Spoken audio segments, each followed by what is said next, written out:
बहुत बहुत स्वागत है हमारे सभी पहलवानों का। हम फिर से स्टार्ट कर रहे हैं प्रॉपर वे से। अब तक जो है हम लगातार 11th के बच्चों के लिए 12th के बच्चों के लिए प्रैक्टिकल्स हम लोग शूट कर रहे थे। और वापस हम जो हमारे कॉलेजियन के जब जितने भी पहलवान हैं उन लोगों के लिए वापस हम लोग स्टार्टिंग कर रहे हैं। तो हम जो हमारा एक फोकस बहुत क्लियर है कि हमें राकेश पटेल के वॉल्यूम 1 एंड वॉल्यूम 2 को कंप्लीटली हमें अपलोड करना है। उसके लिए हम लोग लगातार वर्क कर रहे हैं। अभी बोर्ड की एग्जामिनेशन थी तो बच्चों के प्रैक्टिकल के अंदर बहुत अच्छा रिस्पॉन्स आया, बहुत अच्छे कमेंट्स भी थे, बच्चों को बहुत सपोर्टिव मिले और कहीं ना कहीं हमें खुशी मिलती है कि हाँ हमारे बच्चों का काम हो रहा है। ओके, तो गाइज अभी हम लोग स्टार्ट कर रहे हैं नेक्स्ट पॉइंट में। हमारा अगला जो फंडामेंटल कॉन्सेप्ट है, हम वापस लैब पे आ रहे हैं। राकेश पटेल की जो प्रैक्टिकल्स हैं उस प्रैक्टिकल पे हम लोग आगे बढ़ रहे हैं वापस। तो आज हम जो परफॉर्म करने वाले हैं, आज जो हम सीखने वाले हैं कॉन्सेप्ट, वो हमारे पास में है microscopic examination. Okay, microscopic examination of living micro organism. Okay, इनके बारे में सीखना है। पहले समझो, यहाँ पे हमें माइक्रोस्कोपिकली उनको एग्जामिन करना है, उन्हें उनको हमें देखना है माइक्रोस्कोप। तो अब सिंपल सी कहानी, माइक्रोस्कोप को कैसे देखोगे। ओके, तो मेरे पास में आप लोग जानते हैं कि हम जहाँ भी रहते हैं हमारे आसपास में पानी अवेलेबल होता है। ओके, या हमारे आसपास कोई भी अगर तालाब अवेलेबल है तो वो जो तालाब है, वो जो पॉन्ड है, उसमें बहुत सारे माइक्रोब्स होते हैं। माइक्रोब्स होने का रीज़न है बिकॉज अब उसमें बहुत सारा ऑर्गेनिक मैटर जाता है। ओके, तो वो ऑर्गेनिक मैटर के कारण उसमें माइक्रोब्स डेवलप होते हैं। तो हमें यही देखना है। आज का जो प्रैक्टिकल है, हमें हमारे पास में जो वो वाटर जो सैंपल होगा, उस वाटर सैंपल में कौन कौन से माइक्रोब्स होते हैं वो हमें आज प्रैक्टिकल में सीखना है। बट हमारा जो मेथड होगा, वो मेथड हमारे पास में होगा, उसका नाम है hanging drop preparation and wet mount. Okay, तो ये हम लोग मेथड आज यूज़ करते हुए हम लोग जो प्रैक्टिकल को परफॉर्म करने वाले हैं। चलिए गाइस, सबसे पहले इसमें हम क्या सीखने वाले हैं। जब आप ये प्रैक्टिकल पूरा कंप्लीट करोगे तो आप इसको क्या सीखोगे इस प्रैक्टिकल में, तो आप ध्यान रखना जो है माइक्रोब्स को जो एग्जामिन करना आप सीख जाएंगे इसके अंदर। और उसका जो आप हैंगिंग जो मेथड ध्यान रखना है, स्लाइड प्रिपरेशंस का आप सीख जाएंगे। और वेट माउंट का जो मेथड आप सीख जाएंगे। यानी इस प्रैक्टिकल के एंड के अंदर आप जो है माइक्रोब्स को एग्जामिन करना सीख जाएंगे कि कैसे उनको एग्जामिन किया जाता है। और हैंगिंग ड्रॉप जो प्रिपरेशन कैसे प्रिपेयर करते हैं स्लाइड को, वो प्रिपरेशन करना आप सीख जाएंगे। और वेट माउंट कैसे प्रिपेयर करते हैं वो आप सीख जाएंगे। ओके, हमारा प्रिंसिपल बहुत सिंपल से ध्यान रखना है कि हम लोग जर्नली जो माइक्रोब्स को हम लोग ऑब्जर्व करते हैं। ओके, आपको पता ध्यान रखना, जो हमारे पास माइक्रोब ध्यान रखना होते हैं वो बहुत ही स्मॉल साइज के होते हैं। ओके, और उनको देखने के लिए जर्नली हमें क्या होता है, स्टेन करना पड़ता है। आपको पता होगा हम लोग ग्राम स्टेनिंग वगैरह करते हैं। तो उनको अब हमें क्या करना है इस बार जो है, हमें उनको बिना स्टेन किए हुए, हम विदाउट स्टेनिंग उन्हें कैसे हम लोग देख सकते हैं। तो हमारे पास में जो प्रिंसिपल है वो टू मीडियम के, हमें पता है कि जो रिफ्रैक्टिव इंडेक्स है, अब किसे कहते हैं रिफ्रैक्टिव इंडेक्स, आप लोग जानते हैं। जो लाइट ध्यान रखना होता है, वो लाइट ट्रैवल करती है एक मीडियम से दूसरे मीडियम में। ओके, तो दोनों मीडियम में जो उसकी स्पीड ऑफ लाइट है, दोनों मीडियम का जो रेशियो ऑफ जो स्पीड ऑफ लाइट का जो रेशियो है, उसको हम क्या बोलते हैं, रिफ्रैक्टिव इंडेक्स कहते हैं। तो रिफ्रैक्टिव इंडेक्स अलग अलग होने के कारण ध्यान रखना, हम यहाँ पे जो माइक्रोब्स उसको हम लोग विदाउट स्टेनिंग करके हम लोग देख सकते हैं। तो ये था हमारा इसका प्रिंसिपल था। ओके, अब हम लोग चलते हैं नेक्स्ट पॉइंट में आगे। हमारा अगला पॉइंट मेरे पास में यहाँ पे है कि हमारे पास में जो माइक्रोब्स हैं, इसको हम अगर हमने सीख लिया है तो हमारे लिए कहाँ यूजफुल होगा, ये हमें कहाँ फायदेमंद होगा, ये जो टेक्निक सीखने के बाद हमें क्या समझ में आएगा या क्या हम लोग जान पाएंगे माइक्रोब्स के बारे में इस टेक्निक के द्वारा। तो हम जो जान रखना है, उनकी जो सेल की जो एक्टिविटी है वो हम लोग समझ पाएंगे। जैसे एग्जांपल, सेल की जो मोर्टेलिटी है, ये जो बैक्टीरिया है वो लोग चलते हैं, वो तो खुद डांस करते हैं, कूदते हैं, यहाँ वहाँ उनके भी बीच में फैमिली में लोग मिलने जाते हैं वगैरह वगैरह। ठीक है, तो इनकी जो मोर्टेलिटी है वो हम लोग यहाँ पे उनको हम लोग इस प्रैक्टिकल में द्वारा देखेंगे कैसे वो लोग मोर्टेलिटी करते हैं। ओके, और इनका जो बाइनरी फिजन है, कैसे लोग डिवाइड होते हैं, तो हम वो भी लाइव यहाँ पे इसमें हम देख सकते हैं। ओके, उसके बाद में उनकी उसके बारे में उसकी जो साइज होती है माइक्रोब्स की जो शेप ध्यान रखना होती है, वो सब हम लोग यहाँ पे हम लोग देखने वाले हैं। ओके, तो आप लोग पता, हम लोग जब शेप वगैरह हम कहाँ देखते हैं नॉर्मली, आपको पता है हम लोग हीट फिक्स क्या करते हैं उसको, हम लोग अगर हमें किसी को शेप वगैरह में देखनी होती है, आपको पता है हम लोग क्या करते हैं, स्लाइड में सैंपल लेकर उसको हीट फिक्स करते हैं। हीट फिक्स का यहाँ पे ध्यान मतलब होता है कि आप लोग स्लाइड पे उसको स्मीयर बनाइए और उसको फ्लेम के ऊपर आप हल्का सा पास कीजिए। आपकी जो फ्लेम ध्यान रखना है, उस फ्लेम पे स्लाइड को आप पास कीजिए, से वो क्या माइक्रोब से वो हीट फिक्स हो जाएगा। उसके बाद ध्यान रखना, उसको अब्सटेन करके जो है उसको आप आराम से उसको देख सकते हैं। क्लियर कहानी यहाँ तक। अब आता है हमारे पास प्रिपरेशन। यहाँ हम लोग क्या, हमें क्या तैयारी करनी होगी, हमें माइक्रोब्स को अगर देखना है तो हमें उसके लिए क्या प्रिपरेशन करनी होगी। तो प्रिपरेशन हमारे पास में है, हमें हैंगिंग ड्रॉप प्रिपरेशन करनी है, वेट माउंट हमें उसको बनाना है, या फिर हमें हेयर इन्फ्यूज़न प्रिपेयर करना है 1 वीक तक का, मतलब 1 वीक पहले तक का हमें, या हमारे पास अगर पानी अवेलेबल है उस पानी में आप थोड़ा बहुत ऑर्गेनिक मैटर डाल दें। ऑर्गेनिक मैटर डालने के बाद 1 वीक के अंदर उसमें जो है माइक्रोब्स डेवलप हो जाएंगे। तो आप ऐसा पानी लें जिसमें ऑर्गेनिक मैटर हो और जिसके अंदर माइक्रोब्स डेवलप हो चुके हैं, ऐसा आपको वाटर लेना है, ऐसा वाटर प्रिपेयर करना है। ओके, आप तालाब अगर लोगे उसमें सब कुछ ऑलरेडी आपको प्रिपेयर्ड ही मिलेगा। ओके, अब दूसरा हमारे पास में कौन कौन से माइक्रोब्स जो है बहुत इंपॉर्टेंट हमारे पास में यहाँ हम लोग देखने वाले हैं। तो मेरे पास में स्यूडोमोनास की स्पीसीज है, ओके, बेसिलस की मेरे पास स्पीसीज है, स्टेफाइलोकोकस की मेरे पास स्पीसीज है, और मेरे पास में जो प्रोटियस वल्गेरिकस की स्पीसीज हैं। 4 मेन स्पीसीज मेरे पास में है, pseudomonas aeruginosa, bacillus cereus, staphylococcus aureus and proteus vulgaris. Okay, तो ये मेरे पास में 4 जो मेन स्पीसीज हैं, ये नाम आप लोग याद कर लें, बहुत इंपॉर्टेंट है। इन्हीं 4 स्पीसीज को हम लोग यहाँ पे अगर इनका कल्चर तैयार है तो डायरेक्ट हम लोग इसको डायरेक्ट कल्चर अगर अवेलेबल है तो उनका हम लोग हैंगिंग ड्रॉप पर डायरेक्ट ले सकते हैं, या फिर हमारे पास पॉन्ड का अगर वाटर अवेलेबल है तो भी हम उसको ले सकते हैं। क्लियर। अगला बहुत इंपॉर्टेंट, आपको स्क्रीन पे दिख रहे हैं यहाँ पे कौन कौन से माइक्रोब्स एक्चुअली में आपको दिखने वाले हैं, यानी आप जो प्रैक्टिकल परफॉर्म करने वाले हो या जो वाटर से आप सैंपल लेने वाले हो पॉन्ड का, उस पॉन्ड के वाटर सैंपल में क्या क्या आपको कौन कौन से माइक्रोब्स मिलने वाले हैं। तो उसमें आपको ध्यान रखना एल्गी मिलेगी, तो एल्गी कौन कौन सी आपको दिख रहे हैं यहाँ पे स्क्रीन पे। आपको अगर आपका जो वाटर सैंपल है आप जब उसको ऑब्जर्व करोगे माइक्रोस्कोप में, उसको हे इन्फ्यूजन को आप जब ऑब्जर्व तो उसमें आपको यूग्लिना मिलेगा, डायटम्स मिलेंगे, उसके बाद आपको इसमें स्पायरोगायरा मिलेंगे, उसके बाद में ये क्या लिखा, क्लेमाइडोमोनास हैं, वॉलवॉक्स हैं। ओके, और भी ध्यान रखना बहुत सारे, यहाँ पे देख लीजिए आपको यहाँ पे स्निडेरियंस वगैरह हैं। ठीक है, ये क्या लिखा है, हाँ स्निडेरियमस। ओके, तो ये आपके पास में क्या है, ये सब एल्गीज हैं, आपको डायग्राम यहाँ प्रॉपर दिखा दिया मैंने। इतने प्रकार के जो एल्गीज हैं आपको उस वाटर का जो सैंपल होगा आपका है इन्फ्यूजन होगा उसमें आपको देखने को मिलेगा। और ये सब क्यों डेवलप होते हैं, क्योंकि आपके वाटर में जो है बहुत सारे ऑर्गेनिक मैटर आ चुके हैं और इसलिए सब उसमें डेवलप हो जाते हैं। उसके अलावा बहुत सारे प्रोटोजन्स भी हैं जो, तो इसमें एग्जाम्पल है पैरामीशियम है। ओके, उसके बाद में ये अमीबा है, उसके बाद मेरे पास में ये क्या लिखा है मेरे पास में वर्टिसिला है। ऐसे अलग अलग है मेरे पास में क्या है, बहुत सारे प्रोटोजॉन्स भी आपको वाटर सैंपल में मिलेंगे। तो ये मेरे पास में क्या टारगेट मेरे ऑर्गेनिज्म जिसको मुझे विजुअलाइज करना है, मेरे को उसको माइक्रोस्कोप में एग्जामिन करना है। यहाँ तक आने क्लियर। अब चलते हैं मेरे पास में आगे, तो हम लोग उसमें क्या देखेंगे, इनका उनकी साइज़ के बारे में, उनकी शेप के बारे में, उनकी मोटिलिटी के बारे में, उनकी मूवमेंट वगैरह के बारे में। चलिए चलते हैं, मेरे पास बहुत इंपॉर्टेंट मेरे पास में मोटिलिटी के बारे में, तो ये थोड़ा फंडा बहुत इंपॉर्टेंट है, थोड़ा इसको ध्यान से समझें आप लोग। तो यहाँ पे जो माइक्रोब्स की जो मूवमेंट है या जो माइक्रोब्स की मोटिलिटी वो हम देखेंगे। तो मोटिलिटी के पहले कॉन्सेप्ट को समझ लेते हैं। मोटिलिटी मेरे पास 2 तरह की होती है, एक को बोलते हैं मेरे पास में एक्चुअल या फिर ट्रू, या मेरे पास में वाइटल मूवमेंट। ओके, यानी माइक्रोब्स ध्यान रखना ट्रू या एक्चुअल मूवमेंट करते हैं। दूसरा वो करते हैं ब्राउनियन मूवमेंट, क्या करते हैं यहाँ पे वो ब्राउनियन मूवमेंट भी करते हैं। अभी ब्राउनियन मूवमेंट क्या होती है और ये मेरे पास में जो वाइटल मूवमेंट है वो क्या होती है, सबसे पहले ध्यान समझते हैं। मेरे पास में ये ब्राउनियन मूवमेंट समझते हैं। ब्राउनियन मूवमेंट को हम लोग बोल सकते हैं वाइब्रेटरी मूवमेंट, यानी जो आपका माइक्रोब्स है वो वहां पे उस जगह पे क्या करेगा, वाइब्रेशन करेगा, वो वाइब्रेट करेगा। क्योंकि आप लोग जानते हैं कि आपने जो वाटर सैंपल ले रखा है उसके अंदर माइक्रोब्स भी और वाटर मॉलिक्यूल्स भी हैं।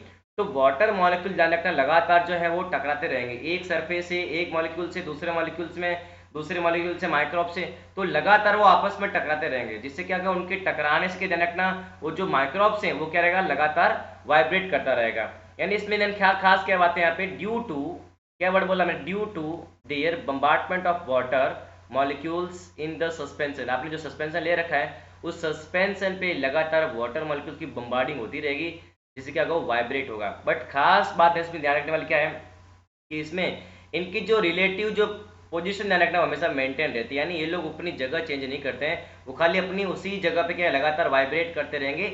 उनकी जो जगह है, इनकी जो पोजीशन है, उनकी जो रिलेटिव पोजीशन है वो लगातार मेंटेन रहेगी, वो सेम रहेगी, वो चेंज नहीं होती है। चलते हैं मेरे पास में पॉइंट नंबर 2 पे, वो मेरे पास में एक्चुअल और ट्रू या वाइटल मूवमेंट जिसको हम बोलते हैं। तो ये जो मूवमेंट है ये होने का रीजन है, इनके अंदर क्या होता है, ऑर्गन ऑफ लोकोमोशन। आप लोग जानते हैं माइक्रोब से अगर बैक्टीरिया वगैरह उसमें क्या मिलती है, सीलिया है, फ्लैजिला है। ओके, आपने देखा होगा। तो ये सीलिया और जो फ्लैजिला इनके अंदर मिलते हैं, और ऐसी मूवमेंट जो सीलिया और फ्लैजिला या उनके लोकोमोटरी ऑर्गन के द्वारा जो मूवमेंट होती है उसे हम बोलते हैं एक्चुअल मूवमेंट या उनको बोलते हैं वाइटल मूवमेंट। ओके, यहाँ तक इसमें क्या ध्यान रखना, उनकी जो क्या होगी, चेंज ऑफ पोजीशन। ओके, यानी कि यहाँ पे ये जो माइक्रोब्स हैं ये क्या करेंगे, move from one position to another, यानी ये माइक्रोब्स हैं अपनी जो जगह है वो चेंज करेंगे, अपनी एक पोजीशन से लेके दूसरी पोजीशन पे, यानी ए जगह से लेके बी तक पहुंचते हैं, यानी ये लोग अपनी पोजीशन चेंज करते हैं। किसके अंदर, वाइटल के अंदर, या बोल सकते हैं एक्चुअल या मूवमेंट के अंदर। ओके, और कहीं बार ध्यान रखना, ये ओकेजनल ध्यान रखना, ये स्पिन या रोल, यानी पूरे माइक्रोब्स को 360 एंगल पे अगर घूमना हो या उनको किधर लेफ्ट राइट में जाना हो, ध्यान रखना, तो उसमें ये जो वाइटल मूवमेंट है वो उसको रोल प्ले करती है। यहाँ तक आने क्लियर, बहुत सिंपल चीज है। अब आते हैं हमारे प्रैक्टिकल, हम लोग स्टार्ट करें तो हमें प्रैक्टिकल्स में रिक्वायरमेंट क्या क्या चाहिए। ओके, तो प्रैक्टिकल रिक्वायरमेंट में आपके पास में अगर कल्चर आपको लेना है, डायरेक्ट आपको माइक्रोब्स को एग्जामिन करना है, तो आप कल्चर लीजिए। तो आप कल्चर कौन सा लेना, आपको 24 आवर ब्रॉथ कल्चर आपको लेना है। कौन सा, 24 आवर्स का आपको ब्रॉथ कल्चर आपको लेना है। मैंने आपको स्क्रीन पे पहले सबके फुल फॉर्म दे रखे हैं, यहाँ पे ध्यान रखना। ओके, ये मेरे पास बेसिलस है, ओके, स्टेफाइलोकोकस है, ये मेरे पास प्रोटिस वल्गैरिस है। ओके, ये चारों चार स्पीसीज का या फिर जिसका आपको लेना है उसका आप लोग कल्चर जो है वो आप 24 घंटे पहले उसका कल्चर प्रिपेयर कर लें, वो कल्चर आपको लेना है। या आपके पास में हे इन्फ्यूजन हो। अब हे इन्फ्यूजन का मतलब समझ ले साहब, हे इन्फ्यूजन का मतलब होता है आपके पास में जो वाटर सैंपल है, उस वाटर सैंपल के अंदर ऑर्गेनिक मैटर जब हम डालते हैं तो उसमें अंदर क्या होता है, ऑर्गेनिक मैटर को डिग्रेड करने के लिए उसमें जो है माइक्रोब्स डेवलप हो जाते हैं, उसमें एल्गीज है वो डेवलप होती है, उसमें प्रोटोजॉन्स है वो डेवलप होते हैं। तो प्रोटोजॉन्स वाला एल्गी वाला जो वाटर सैंपल होगा उसे हम बोलते हैं हे इन्फ्यूजन। ओके, तो वो आप लोग प्रिपेयर कर लें, या आपने बोला ब्रॉथ या फिर पॉन्ड का वाटर आपको ले लेना है। ओके, तो ये मेरे पास में कल्चर की मेरी रिक्वायरमेंट थी। दूसरा मेरे पास में इक्विपमेंट है, यानी हमें इस प्रैक्टिकल को परफॉर्म करने के लिए क्या क्या चीज़ों की रिक्वायरमेंट पड़ेगी। अगर आपको हीट फिक्स करना है तो उसके लिए आपको क्या चाहिए, बुनसन बर्नर चाहिएगा। आपको सैंपल लेने के लिए आपको इनोक्यूलेटिंग, आपको जो वायर लूप है वो चाहिएगा। बहुत ही स्पेशल बात, आपको यहाँ पे एक स्पेशल स्लाइड की रिक्वायरमेंट पड़ती है जिसको हम बोलते हैं कैविटी स्लाइड। क्या बोलते हैं यहाँ पे, कैविटी स्लाइड। आपकी लैब है, आप जब लैब में जाओगे तो आपकी लैब में एक स्पेशल टाइप की स्लाइड होती है जिसे बोलते हैं कैविटी स्लाइड, जिसके बीच में आपको कैविटी मिलती है, और जो स्लाइड की जो साइज है वो 75 mm उसकी लेंथ होती है, और उसकी जो चौड़ाई ध्यान वो होती है 25 mm होती है, और उसकी जो उसका जो क्या बोलते हैं, उसकी जो थिकनेस है वो होती है 1.25 mm। मेरे पास फिर से रिपीट कर रहा हूँ, इस स्लाइड की जो लंबाई है वो 75 mm, चौड़ाई है वो 25 mm, और उसकी जो थिकनेस है वो है 1.25 mm। ओके, और उस पर जो सर्कल होता है, उस सर्कल का जो डायमीटर वो होता है 15 mm, और उसकी जो डेप्थ होती है, ध्यान रखना, कैविटी की डेप्थ होती है 1 mm की।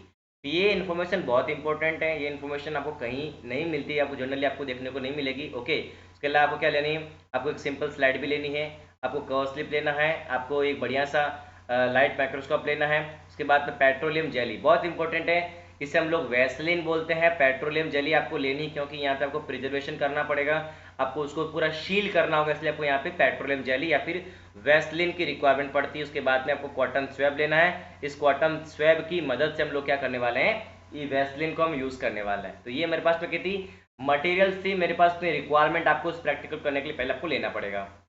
अब आते हैं प्रोसीजर पे।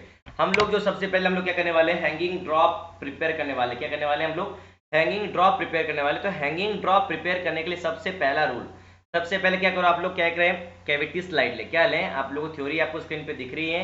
अब क्या लेनी है आपको, आपको एक कैविटी स्लाइड लेनी है और कॉटन स्वैब लेना है। कॉटन स्वैब की हेल्प से आपको दिख रहा है यहाँ पे कैसे ध्यान रखना है, पूरे कैविटी स्लाइड के चारों तरफ क्या लगा रखी है, पेट्रोलियम जेली या वैसलीन लगा रखी है। दिख रहा है आपको एकदम बहुत क्लियरली स्क्रीन पे आपको। ओके, तो क्या करना है आपको, कैविटी स्लाइड आपको लेनी है। कैविटी स्लाइड के चारों तरफ आपको कॉटन स्वैब की मदद से वैसलीन लगा देना है। पहला स्टेप क्या हुआ, आपको वैसलीन या पेट्रोलियम जेली आपको कैविटी स्लाइड के रिंग के चारों तरफ आपको लगा देना है। दूसरा पॉइंट, अगला पॉइंट क्या करना है आपको, आपके पास क्या थी, कवर स्लिप। क्या थी आपके पास में, कवर स्लिप। दिख रहा है आपको यहाँ पे स्क्रीन पे, आपके पास जो कवर स्लिप ध्यान रखना है, उस कवर स्लिप पे ध्यान रखना आपको एसेप्टिक टेक्निक को फॉलो करते हुए आपको लूप फुल क्या लेना, आपको कल्चर लेना। क्या लेना आपको, लूप फुल आपको कल्चर लेना है, या आपके पास में है इन्फ्यूजन या फिर जो वाटर सैंपल है आपको वो ले लेना है।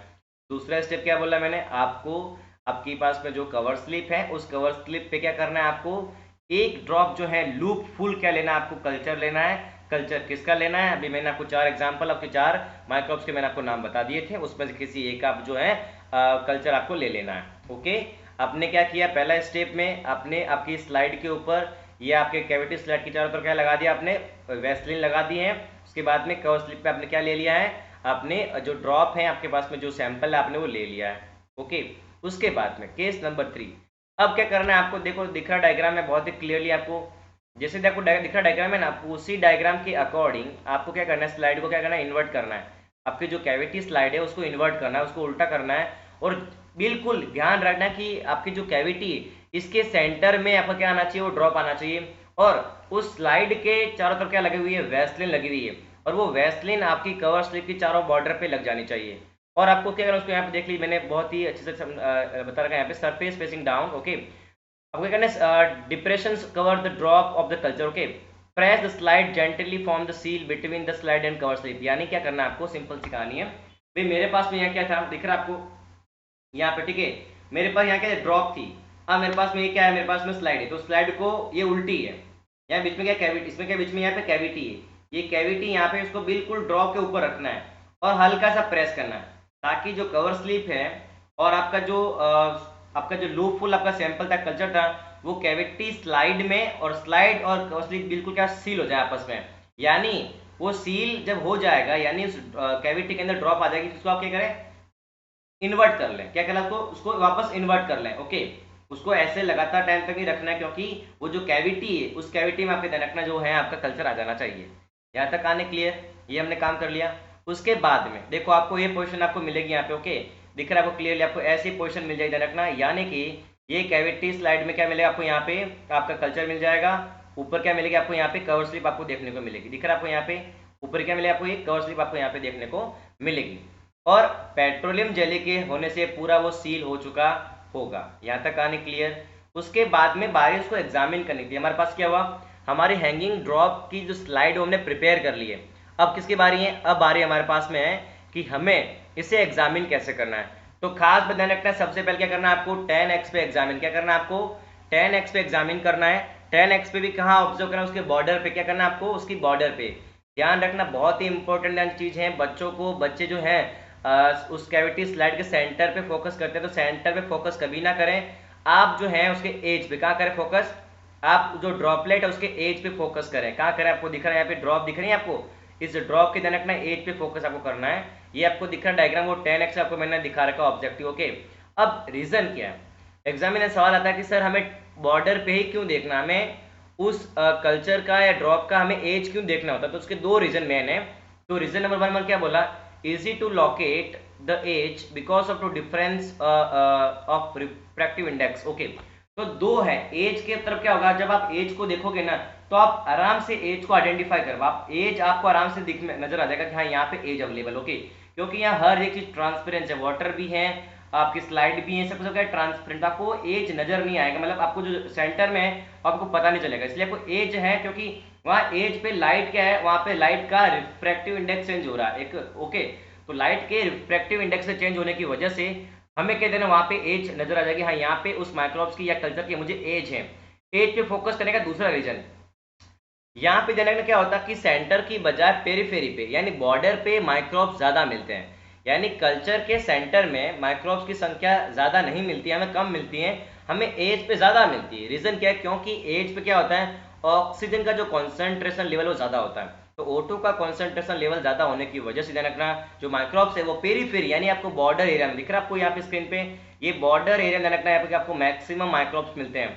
ये आपको 40 का आपका ध्यान रखना व्यू है, और ये आपका 10x का व्यू ध्यान रखना। ओके, तो यहाँ पे आपको लगातार जब आप एज पे फोकस करोगे तो आपको माइक्रोब्स है वो ट्रांसपेरेंस, हाँ खास पर ध्यान रखना आपकी लाइट इंटेंसिटी तेज नहीं होनी चाहिए, आपका जो लाइट है वो आपको कम करना है डायफ्राम की मदद से। माइक्रोस्कोप में आपको लो लाइट में ध्यान रखना, आपको विजुअलाइज करना है, तो आपको उसमें जो है माइक्रोब्स ऐसे कंटिन्यू मूवमेंट करते हैं आपको या मोटिलेट करते हैं आपको उसमें नजर आएंगे।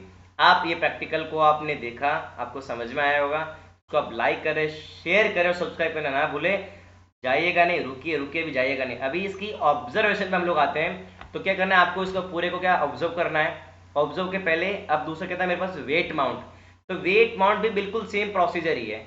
आपको वहां पे कैविटी स्लाइड आपने ली थी ना, यहाँ पे आपको सिंपल सी आपको क्या लेनी, प्लेन स्लाइड लेनी है, और आपको क्या करना है, आपको कवर स्लिप आपको लेना है, कवर स्लिप के चारों कॉर्नर पे आपको वैसलीन लगानी है, उसके बाद में जो स्लाइड है उसको उस पर इन्वर्ट कर देना है और फिर उसको वापस सीधा कर देना है और उस स्लाइड को आपको ऑब्जर्व करना है। बाकी सारे प्रोसेस सेम है। वेट माउंट में क्या आपको वाटर सैंपल लेना है और बिल्कुल लगभग आपका सेम मैकेनिज्म है। ओके, कुछ भी इसमें ज़्यादा स्पेशल नहीं है। अब आते हैं वेट माउंट, आपको दिखा दिया मैंने। क्या करना है, आपको स्लाइड लेनी है या फिर कवर स्लिप, दोनों एक ही बात है। स्लाइड लो, स्लाइड पे आप लोग ड्रॉप रख लीजिए पहले में। ओके, आपको दिख रहा है यहाँ पे। क्या करना आपको, आपको जो सैंपल है उसका या वाटर सैंपल उसका आप ड्रॉप रख लीजिए। ओके, उसके बाद क्या करना आपको, जो है उस वाटर ड्रॉप के अंदर आपका जो भी सैंपल है वो आप सैंपल उसमें प्लेस कर दीजिए। उसके बाद में जो आपकी कवर स्लिप है आप उसको हर चीज़ से उस पर मतलब उस पर सेट कर दीजिए। अब क्या होगा, आपका फाइनली जो है आपकी स्लाइड जो है यहाँ पे प्रिपेयर हो चुकी है। उसको क्या करना है, फाइनली उसको माइक्रोस्कोप में उसको ऑब्जर्व कर देना है। क्लियर कहानी यहाँ तक बहुत सिंपल है। वेट माउंट ज़्यादा डिफिकल्ट नहीं है। आपको ध्यान रखना है, हैंगिंग ड्रॉप टेक्निक थोड़ा प्रैक्टिस करना पड़ेगा और प्रैक्टिस से ही आपका रिजल्ट आएगा। देखो बायोलॉजी में लैब में खास बात क्या होती है, प्रैक्टिस। प्रैक्टिस ही आपको ध्यान रखना है, आपकी स्किल को डेवलप करेगी। ओके, तो ये था हमारा वेट माउंट का। अब आते हैं इसकी ऑब्जर्वेशन टेबल पे कि हमें इसका टेबल कैसे बनानी होती है। बहुत ज़्यादा बच्चों को क्वेश्चन होते हैं ध्यान रखना। तो आपको देखो मैंने चारों चार यहाँ पे ले लिया, ऑर्गेनिज्म ले लिए। जब आपने उनको देखा तो आपको क्या शेप में दिखा, क्या रॉड शेप में दिखे थे, क्या आपको कोकस शेप में दिखे थे, क्या विब्रियो शेप में दिखे थे, या वो कौन से शेप में आपको दिखे थे, कॉमा शेप में या फिर आपका कोकस शेप में, रॉड शेप में, स्पाइरल शेप में। तो शेप कौन सी आपको उसमें मेंशन करना है। ओके, और उसको देखना है कि वो जो माइक्रोब्स आपने देखा था उसके एज पे वो कौन सी प्रकार की जो है मोर्टेलिटी कर रहा था, क्या कि वो ट्रियो या एक्चुअल मोर्टेलिटी कर रहा था क्या, या फिर उसमें जो ब्राउनिश मूवमेंट है वो हो रही थी। कौन सी मूवमेंट है आपको इस टेबल में भरना है। उसके बाद में आपको डायग्राम देन ड्रॉ करना। आपको ध्यान रखना आपने कौन सा एरिया जो आपने विजुअलाइज किया था माइक्रोस्कोप के अंदर हर एक का इंडिविजुअली का, और क्या आपको उसमें नजर आया था, आपको डायग्राम इनका ड्रॉ करना। आपको मैंने दिखा रखा है स्क्रीन पे। उसके बाद क्या करना, आपको उसका जो रिप्रेजेंटेटिव फील्ड है, pond water is infusions use them, आपने कौन सा एरिया उसमें यूज किया था, वो लगभग वो सेम कहानी है। ठीक है, आपको उसकी शेप वगैरह उसको यहाँ पे फिल करना है। ओके, ये आपको चार्ट में शेप बतानी है, उसकी जो मोर्टेलिटी वो बतानी है, और कौन सा ऑर्गेनिज्म था पॉन्ड वाटर के अंदर, और आपका हेयर इन्फ्यूजन आपको यहाँ पे बता देना है। उसके बाद में कुछ मैंने यहाँ पे क्वेश्चंस भी दे रखे हैं। तो गाइस ये जो सारे प्रैक्टिकल आपको मैं दे रहा हूँ, लगातार एक और सारे प्रैक्टिकल आने वाले हैं। तो आप चैनल को लाइक करें, शेयर करें, सब्सक्राइब करें। अभी 8000 सब्सक्राइबर हो चुके हैं, 10,000 तक कंप्लीट करें गाइस। मेरा एक ही विजन है, मेरा एक ही मिशन है। मैं पूरी बायोटेक्नोलॉजी और पूरी माइक्रोबायोलॉजी मैं आपको अपलोड करने वाला हूँ। तो आपका प्यार मुझे मिलता रहे। जितने भी बच्चे 12th के जो भी 11th में आने वाले हैं, सॉरी जो कॉलेज में आने वाले हैं, उनके साथ में मैं लगातार पूरी एंड ऑफ द उनकी लाइफ में साथ में रहने वाला हूँ। सब्जेक्ट को लेके ध्यान रखना। तो बायोलॉजी में मेरा फोकस बहुत क्लियरली, मैं चाहता हूँ कि मैं मेरे सारे बच्चों को माइक्रोबायोलॉजी हो या बायोटेक, उनकी लैब स्किल इतनी तगड़ी कर दूंगा, उनके कॉन्सेप्ट इतने तगड़े कर दूंगा कि कोई भी कॉम्पिटिटिव एग्जाम उनका नेट वगैरह उस आराम से वो क्लियर कर लें। ठीक है guys, all the best, take care.